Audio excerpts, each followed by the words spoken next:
Hi friends, welcome to my mini vlog. ಇವತ್ತಿನ mini vlog ಒಳಗೆ ಗಣೇಶ ಚತುರ್ಥಿ ದಿನ ನಾನು ಸ್ವೀಟ್ಸ್ ಏನು ಮಾಡಿದ್ನಲ್ಲ ಅದೊಂದು ಶಾರ್ಟಾಗಿ ಒಂದು ಮಿನಿ ವ್ಲಾಗ್ ಮಾಡಾಕ್ತೀನಿ.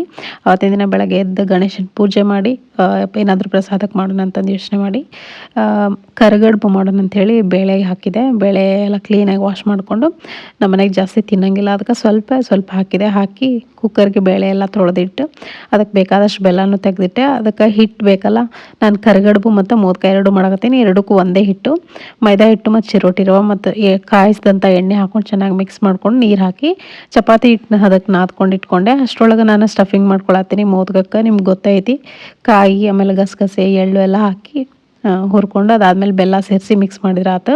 ಇದು ಮೋದಕದ ಸ್ಟಫಿಂಗ್ ರೆಡಿ ಆಕೈತಿ. ಭಾಳ ಈಸಿ ಆಗಿ ಇತ್ತು ಇವತ್ತಿನ ಹಬ್ಬದ ಅಡುಗೆ. ಆಮೇಲೆ ಹೂರಣನೂ ರೆಡಿ ಮಾಡಿಕೊಂಡೆ, ಬೇಳೆನೂ ಬೆಂದಿತ್ತು. ಇವಾಗ ಅದು ಹೂರಣ ಕಟ್ಟಿನ ಸಾರು ಮಾಡಿಕೊಂಡೆ. ಫಾಸ್ಟಾಗಿ ಈ ಮೋದಕವನ್ನು ರೆಡಿ ಮಾಡಿಕೊಂಡು ಅದೇ ಒಂದೇ ಹಿಟ್ಟಲ್ಲ, ಈಸಿಯಾಗಿ ಮೋದಕದ ಸ್ಟಫಿಂಗ್ ಮಾಡಿಕೊಂಡೆ. ಆಮೇಲೆ ಕಡುಬು ಮಾಡಿಕೊಂಡು ಇನ್ನು ಆ ಕಡೆ ಎಣ್ಣೆನೂ ಕಾಯಕ್ಕಿಟ್ಟಿದ್ದೆ, ಅದು ಚೆನ್ನಾಗಿ ಕಾದಿತ್ತು. ಮೋದಕ ಮತ್ತು ಕಡುಬು ಎಲ್ಲ ಒಟ್ಟಿಗೆ ರೆಡಿ ಮಾಡ್ಕೊಂಡು ಫ್ರೈ ಮಾಡ್ಕೊಂಡು ತೆಗೆದೆ. ಇವತ್ತಿನ ಗಣೇಶ ಚತುರ್ಥಿ ಸ್ಪೆಷಲ್ ಅಂದ್ರೆ ಗಣೇಶನಿಗೆ ಮೋದಕ ಮತ್ತು ಕಡುಬು ಪ್ರಸಾದವಾಗಿ ಇಟ್ಟೆ. ಇದಾಗಿತ್ತು ಇವತ್ತಿನ ಮಿನಿ ವ್ಲಾಗ್. ಇಷ್ಟ ಆದರೆ ಲೈಕ್